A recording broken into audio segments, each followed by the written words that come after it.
Hey everybody, it's Kristine Mirelle with Starving Musicians Guide, and I am with Marcel East. Thank you so much, Marcel, for Hey, joining me. how's it going? So nice to be here. Good to see Yay, you. yay. I have known Marcel for like 10 years, and he is an incredible musician. He plays keys, he sings. I mean, just really, I've seen him play in so many different bands. One of the first musicians I met in Vegas. Definitely is inspiring, and is right now is just like traveling the world and like kicking butt and making a living at doing music and just really, really doing what he loves for a living. So we're going to talk to him right now and hear his story, because everyone's story is so different. My story is different. Every musician that is popular, every musician that is successful has gone through a different path. So thank you so much, Marcel, for joining me today. Oh, always. And let's go into it. So you just got back. Tell me, you just got back from Hawaii. You're in San Diego right now? Yes. I live in San Diego. I just got back from Hawaii about, I don't know, a couple days ago, and I'm going back in a couple more days. I'll be there on Friday, and it's going to be like one of those, you fly in, play the show, and then you fly back. So, Oh, cool. Well, and yeah. you've been doing so much. I've been just watching your Facebook. I'm like jealous, jealous, jealous. I've been seeing all your photos. So you were, at you just spent 2 years in Maldives. Yeah, I was in Maldives. Maldives. It's this beautiful tropical little island, a bunch of islands. You can go to Hawaii, and that's like a big island, but this is probably the size of, say, I don't know, smaller than a Walmart. I'll put it that way. And the water is crystal clear. You could look out and say you want to walk to another island. You can do that and just be like waist high the whole way as you're walking to the Oh my next. goodness. So Wow. Cool. I was there for about 2 years, and it was a lot of fun. So It looked like paradise.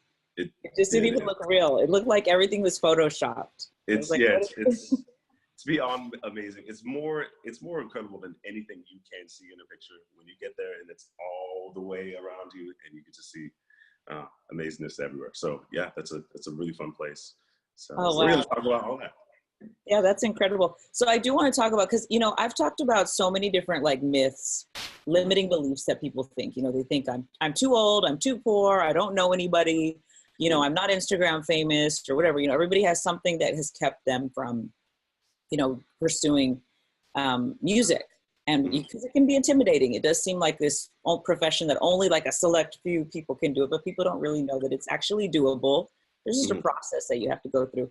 So I do want to talk about that with you, because I know some of these gigs, like even the stuff that you're doing in Hawaii, these shows, I've talked to some people, and one of the beliefs that I want to talk about right now is people are like, you can't, if you have a gig, you gotta like, you don't want to share your secrets with other musicians, because then other people might steal your gigs, or there's so much Right. competition.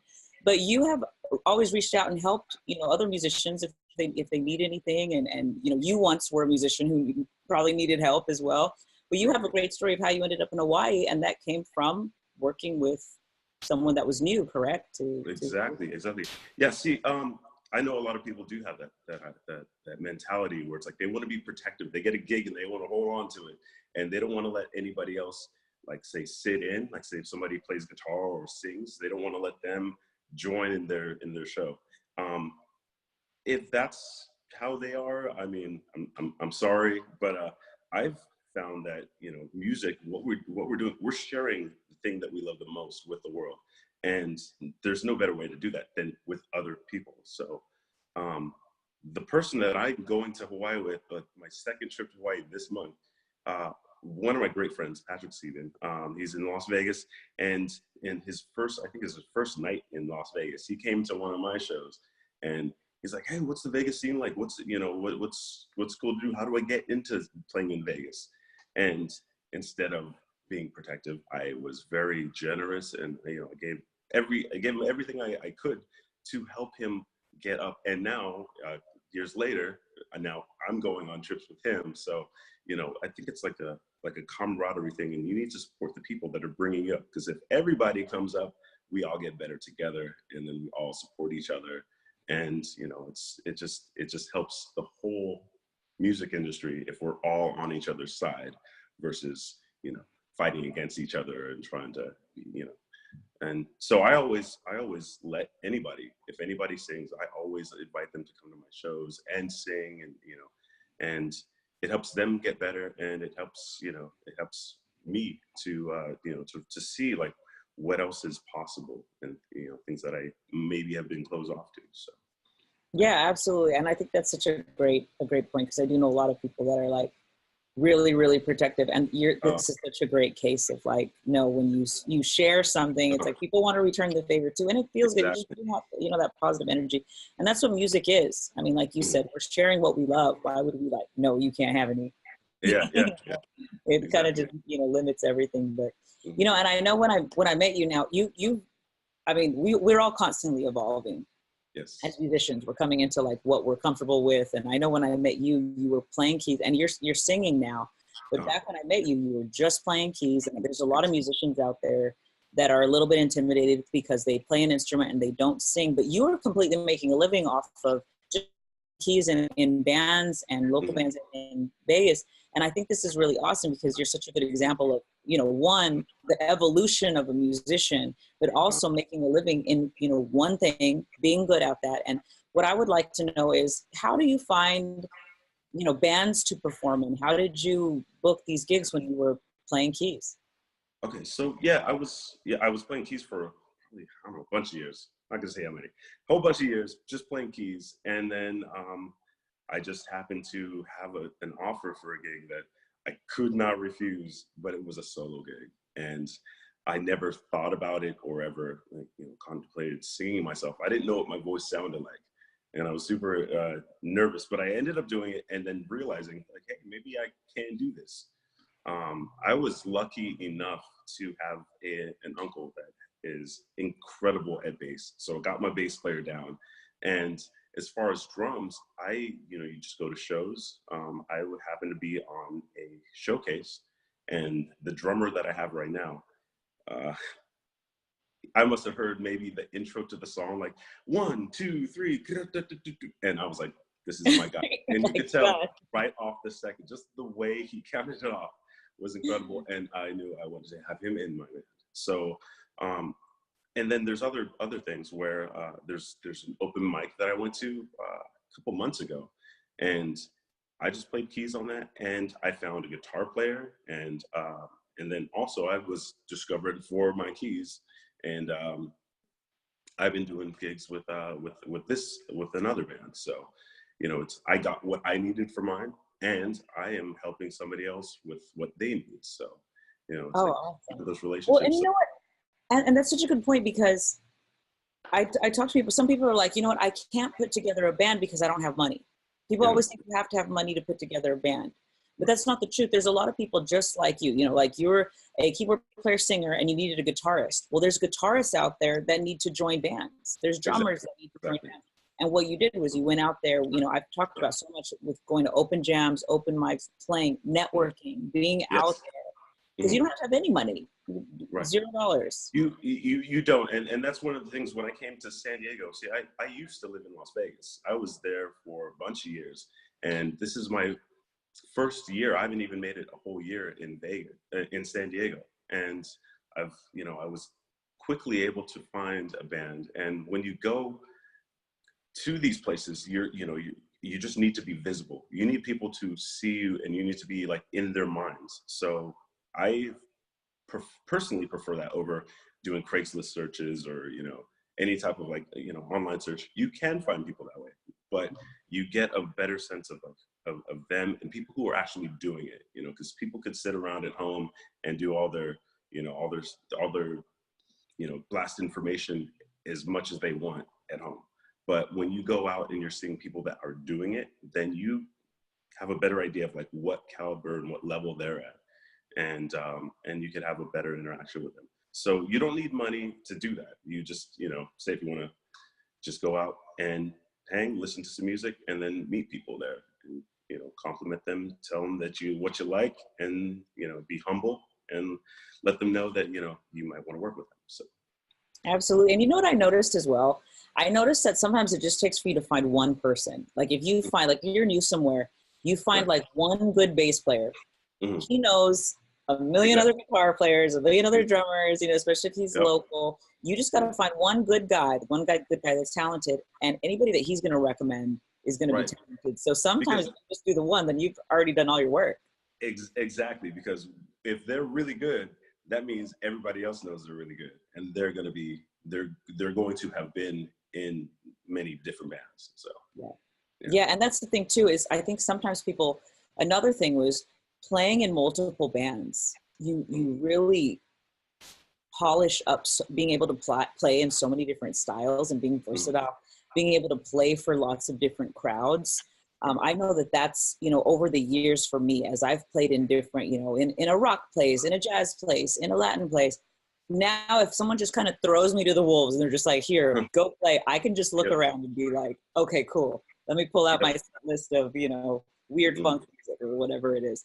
And that's what you did essentially. I mean, you played in so many different bands and definitely polished that up. So yes, and it makes you really versatile, and it makes you understand all like the different ways that musicians work, because it's not like just you walk in and then all musicians are the same. You have to be able to understand and read them, so being in a lot of things does help.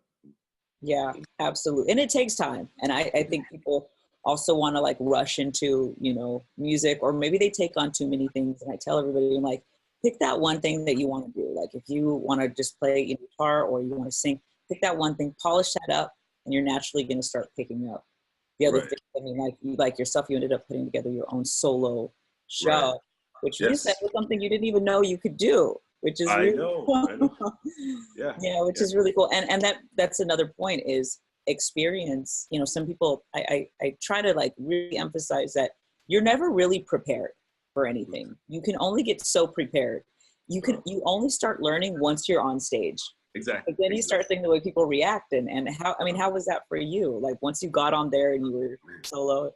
There are plenty of times where like I walked on stage, I didn't know what was going to happen, and then and the host or somebody else that was going on just had something. They maybe gave me like a note 30 seconds before we went on, and I think the best thing that you can have is confidence in what you can do, and to go with the flow with that, because there's for example, there was a flash mob type thing in the last show that I did, and they just briefed us a couple minutes right before we started. This wasn't in the emails, and we just had to be able to be adaptable, and then just to jump in and just give what they wanted. And sometimes you do mess up, but I think being able to learn, being willing to learn and being willing to mess up and learn along the way is what I think is helps you get better. And then once you get it right, people think that, oh, that was natural. You guys must have been planning that for years. So, and you'll be surprised what you can pull off. If you just give it everything and have fun with it.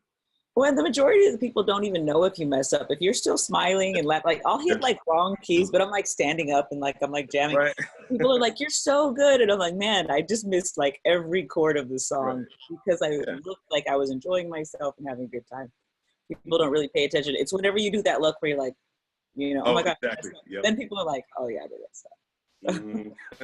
Yeah, I love that. I love that you say that. I think that it's really important. Like you said, you got to be like comfortable with kind of being uncomfortable. And sometimes you're going to go up there and it's going to be like, oh, shoot, I didn't plan this. Well, let's go with it. And that's what's actually fun about music is that you never know what's going to happen. Yeah. There's always that weird everything person you want, but you can plan everything, but it's, eventually you're going to get to those things that you don't foresee. And that's when you get better. Yes, absolutely. And once you conquer that, you're ready for the next thing and the next thing. And the next thing. And then it's not so intimidating anymore because you've kind of already been through all the crazy exactly stuff. Yeah. Now I do want to talk about, because so many people want to travel, and that's one of my favorite things to do that's been about music is to be able to see the world, because most people are having to spend money to go on vacation, and we call ours a paycation because you get paid. You're on vacation, you're doing what you love, you're doing music, so it's not like you're working. I mean, it's awesome. So I want to leave people with a few tips on how to book traveling gigs. You said you put together a few tips that you'd like to share on how you have managed to, go to all these amazing places. And I'm sharing pictures. I'm going to go to your Facebook. I'm going to grab it all. Nice, yeah. Yeah, pictures of just share where them all. you've been I have and stuff. So, so many. I have so many like awesome videos that are like I still haven't even uploaded yet. But oh wow, yeah. So yeah, let's talk about it. oh, of course, of course. Well, so, yeah, so like you said, there's two ways you could do it. You can go and you could save up the money and you can spend it all on your vacation and maybe get a couple days, a week or two out of it. Or you could change it and make it make it your life. For me, I liked Maldives. Somebody showed me a picture of Maldives, and I was like, "This is amazing." I didn't even know a place like this existed. So when I found out there was an agency that books that, the, well, first thing you do, find the place that you want to go. You can say you want to go to Greece or some party place. Just look up places that you think are interesting or that would be simple, like a place that would be like your kind of vibe. And then once you've decided on that, you have to have material. You can't just go to that place and show up and say like, "Hey, I'm here, let me sing." So you have to have a promo video, and that's an art form in itself. But you have to have video of you singing, and places are getting smart. You can't just go in the studio and like record you can't give them an album. Okay, so you have to have a video of you singing, preferably live. But like Maldives, I sent them a whole bunch of pro videos. Maldives called me and they're like, what we actually want to see is like a video of you in your living room just singing. Mm-hmm. So that's They what don't we want all did. the We just smoke and the auto Yeah, tune and the. exactly, because they understand that. So they want to see like how our chemistry was. They want to see like us together. So we just set up the camera like this, and we just sang a couple songs. I cut them up to maybe like 20 seconds each, and then put it all in a video. And that was the one that actually got me the gig. And the other videos got their attention, but that was what got me the gig. That's a good point. People think that they have to spend, and if I've mentioned before that, and actually you were part of one of my first promo videos, and yeah, you were playing with me years ago, but I was trying to use that video to book also small shows, but it was like I had like dancers and I had like a full band, but when it came down to like booking a small show, they didn't know what it looked like if I booked by myself, because I had just a video that had like 8 to 10 musicians and dancers and stuff in it. When it's like you can do something as simple as just performing in your living room, and people will prefer that because they know that that's what you sound like. Right. And sometimes they don't even allow you to sing in a microphone. So I've called for gigs like that where they're like, nope, no microphone. You go like bathroom. Sometimes people sing in the bathroom so that it's all reverby and nice. We all sound good in the bathroom. They're like, no, you got to sing in the living room. They're, people know. They know. They've just gotten used to people sending something and it not being what they ordered. They show up and they're like, okay, this isn't what we were expecting. So that's a great point. Yeah, thank you for sharing. So you want to get you want to have. I mean, if you can get a bunch of each, that's great. But you just want them to see yourself, like who you are, what you perform like, and and like how your chemistry and how you sing, how you engage. If you're just like la la la la la la, they probably aren't going to be that excited. Give them if you give them energy and you give them sincerity, then they'll see that, and that'll shine through a lot more than maybe like some talent. A lot of people will like you more than they care about like what technical note you are like.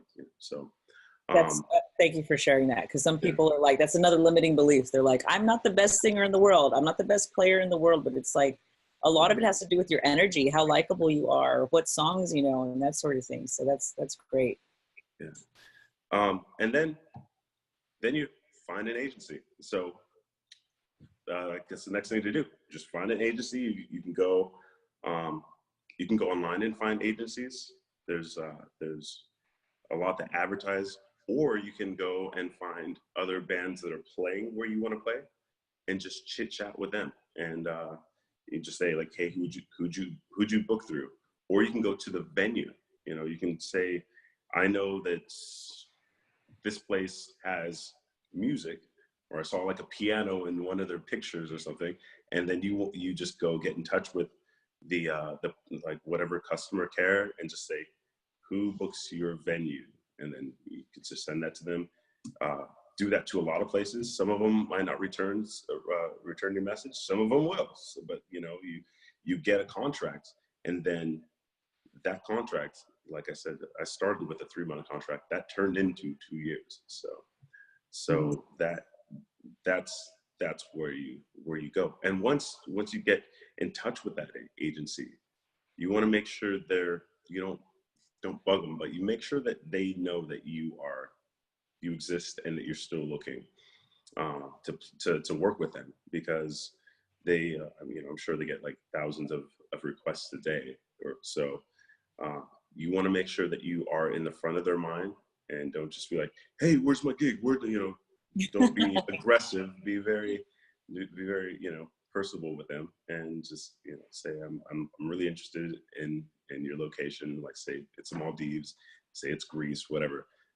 Just let them know that you're interested in working with them, and just keep giving them everything that they ask for, music wise or content wise, and that's all it took. It took a long time for me, but Well, and what's great about what you're saying is you're taking your career in your own hands. A lot of people have this misconception that, hey, I'll just post a bunch of videos of me singing on YouTube and somebody will find me. Now, sometimes you'll get some calls from people, that you're posting. I post some things, sometimes I get calls for stuff. But most of the stuff that I'm doing, reaching out to people, and that's what you did. It's like you pick your plays. You got to, because if you don't pick and shape your career how you want it, you'll just have a career based on everything else that was thrown at you. Right. You don't want that. Yeah. And it could work. It could work, but you're not going to be growing because you're not directing you're not in control of your direction. You're just taking whatever somebody gives you and like, oh, you got a gig this time. Okay, sure. I'll do that. I got a gig for you this one. That could work. But if you have an idea or a goal in mind, or just something you really want, you have the ability to achieve that on your own by setting your own direction and making that happen. Well, and I love that you were like, you saw a picture, you saw Maldives, you're like, I got to go there.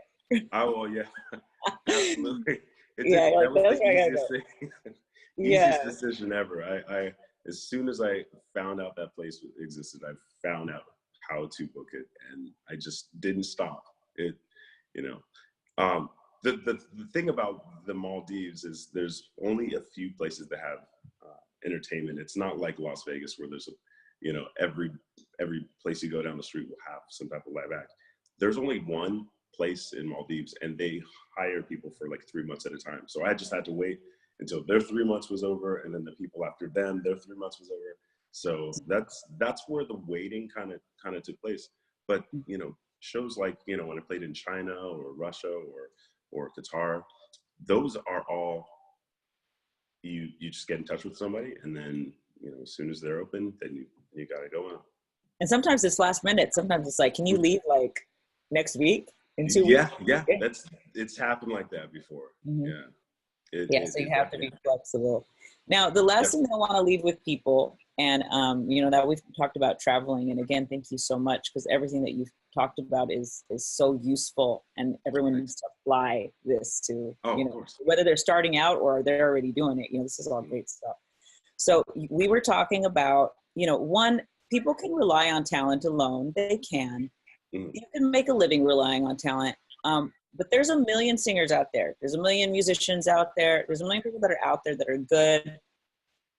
But we were talking about some of the technical stuff, some of the, like, going a little bit further, and how that separates you from being the band that's booked all the time, or the musician that's booked all the time, or the one that always has work, that's always performing. What's that tip that you would offer? Oh, well, I think the ability to, teach yourself sound really is going to set you like a whole bunch of notches above or beyond anybody else that can play.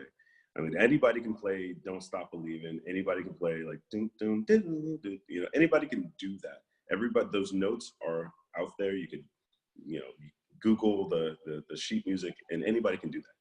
But sometimes you go to these places and they don't have a good sound system, or maybe they have a sound system and they don't have a good technician. You know, you have to show up and you have to know what to do to make everything right. You need to know how your voice is, how you like it to sound in the house and in the monitors, so you can be in control of how that works.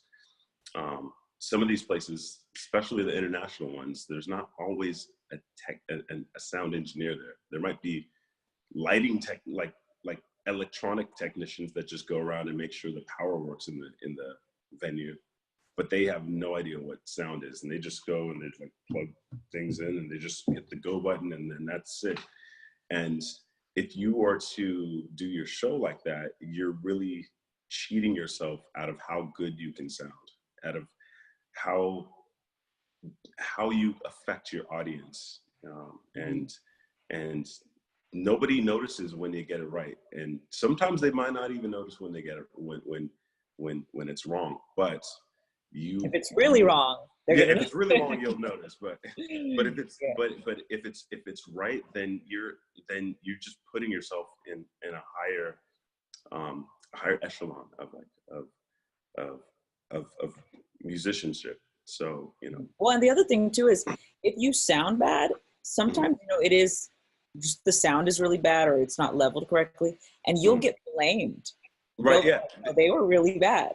Right, and they won't even know that's not, it wasn't your fault. You had nothing to do with it. So, you know, being able to understand that and catch these things before it's a problem for the audience is really, really, really important.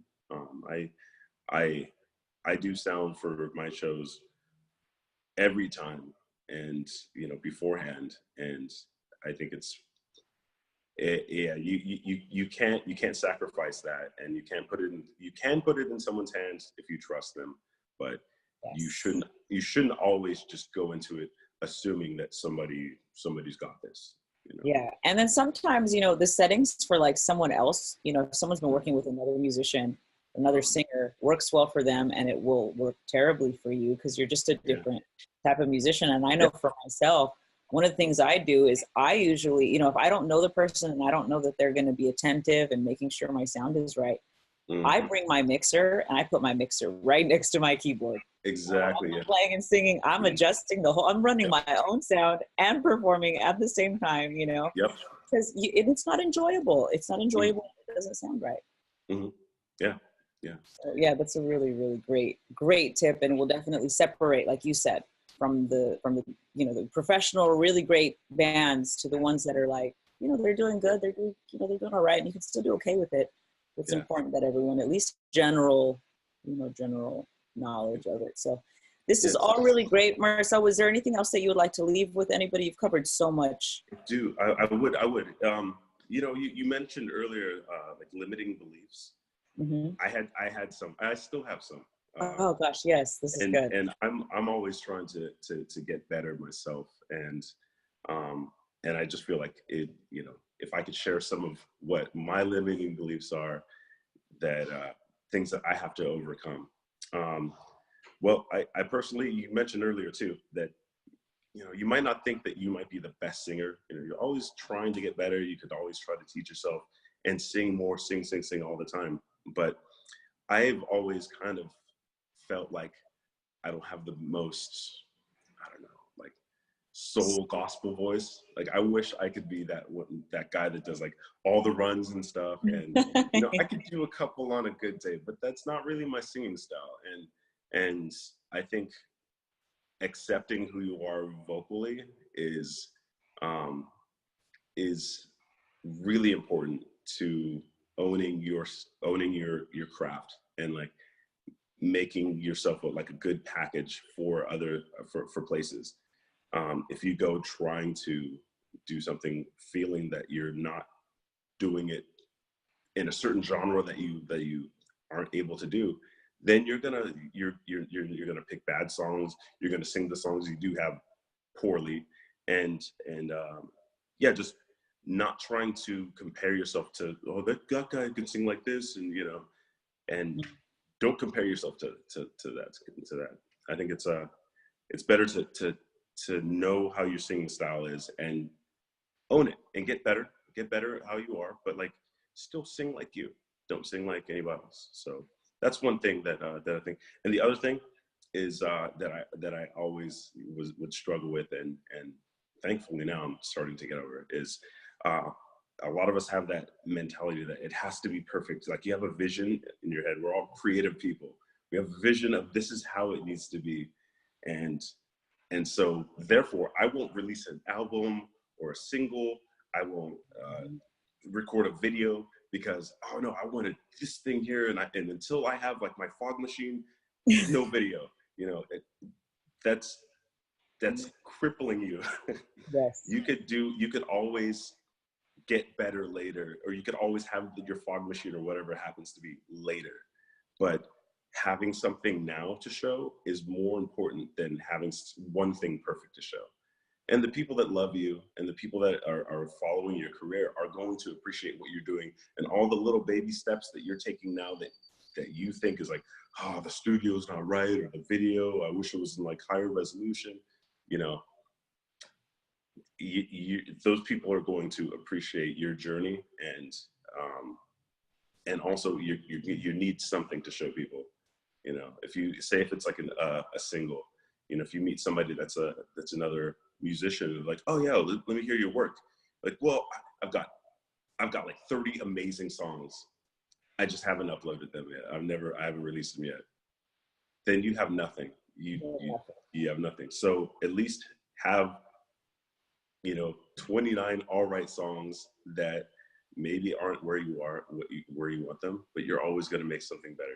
You're always going to make something better. And that song that you think is the best song that you made right now is just going to be another one in drop in the pool. And then the one 5 years from now is going to be like, you know, your new baby and stuff. So yeah. Don't limit yourself by wanting it to be a certain way. Just go for it now, and, you know, get what you can, you know, believe in yourself with that respect. And that goes back to what we were talking about with experience, like just getting out there, doing it. You're never really prepared, you know, entirely prepared for anything creatively. Right. It can always be better. There can always be better, like pyrotechnics and fire and lights. Right, and I mean, there can always be more than that. But at the end of the day, sometimes people just want to hear a nice voice. So they just want to hear some nice music, and that's about it. And they'll appreciate that for what that is, especially I think right now in this like era where everything is smoke and mirrors, where you don't really know, you know, you don't even know if someone can sing on key anymore. Right. Because, you know, like just real basic stuff. Like, can they actually sing? Do they actually look like that? Or is that filters and Photoshop? And, you know, there's a lot of that. So I love that, because then you can actually be real and share your real talent. Yeah. And you'll be compiling a whole bunch of material that if anybody 6 months, a year from now is like, hey, so let me see what your music sounds like. Oh, I'm working on it. No. Instead of working on a video, you already have stuff. You could be like, here's everything, and they can see through your tenure that you've been doing. So yeah, absolutely. Awesome. Well, thank you so much for that. This is all really great. Thank you. All this. I'm going to put your Facebook and your Instagram and everything on here. So people, make sure to follow Marcel, follow his journey, because he's doing some really awesome things. I'm sure if you reach out to Marcel, he can offer some really great advice. Always. And I respond to every single person that writes to me. So. Oh, that's awesome. That is awesome. So reach out to him if you guys have any questions. He has been his energy and his soul is so great. So just follow him and make sure to check out his music. He's releasing stuff as well. So make sure to support. We all support each other. We all win. So, and if you guys would like to check, all my information is down below as well in the comment section. If you would like to learn how to get started, you would like to have a career in music and you just have no idea where to even begin, make sure to hit me up. You can DM me, you can inbox me, or you can join the mailing list. And I send out really awesome videos like this one with awesome people like Marcel, sharing really cool tips on how to travel the world, how to get paid, how to make a living, and how to do what you love and get away from doing anything that you don't love. Because if you're a musician, if you're doing anything besides music, you shouldn't be. You want to be doing music, because that's what we love. So thank you so much, Marcel. Of course. Thank you so much. Appreciate you. All right. Have fun in Hawaii. Take care. I'll see you. All right. Bye.